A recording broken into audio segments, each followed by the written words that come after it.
Abatuuze b'e Kanyogoga Namuwongo mu Makindye nga bali wamu n'abalotale beekozeemu omulimu ne bayonja n'okugoggola ebitundu byabwe okusobola okugenda mu maaso n'okuba nga beetaasa ku ndwadde ezimu. Ekigendererwa mu kino kwe kuba nga balwanyisa omusujja gw'ensiri ogubadde gwefuddemu koko naddala mu kitundu kino ekya Namuwongo. Nga tukola okulongoosa mu kitundu ky'e Kanyogoga nga tugezaako okulongoosa emyala nga tulaga n'abantu twakolaganye ne bachairman ab'ekitundu kino eno tulaga abantu omugaso gw'okubeera nga bakiliininga ebifo byabwe bibeere biyonjo era n'okwewala oba nga beetangira omusujja gw'ensiri.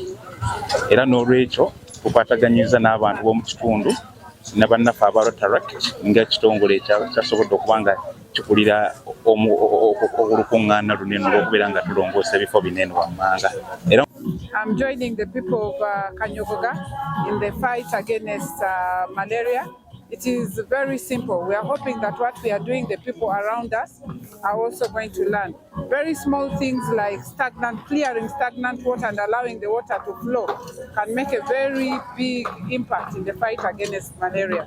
That is one of the reasons that's why we are here.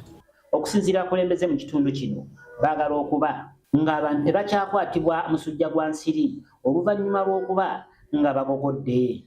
Olwaleero tuvuddeyo n'omulimu gwa bulungi bwa nsi naye ng'omulamu omulungi omutuufu bwe tuliko okulwanyisa musujja gwa nsiri abantu baffe amazzi gano bwe twaba galisitagana nti nga tegatambula ensiri zizaalira mu mazzi ago.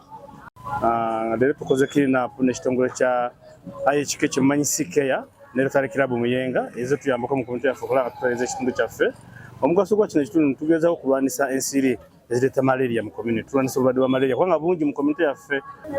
Kanyogoga tebadde nyombi sinzira ku bitundu ebiranga bwe tuba tubiraba. Tufuba nnyo okwerwanako okulaba nga tumalawo obukyafu ate ne tweyonja era nze nensanyukira nnyo abatuuze baffe ab'e Kanyogoga nti basajja bawulize bantu bawulize be tutambula nabo.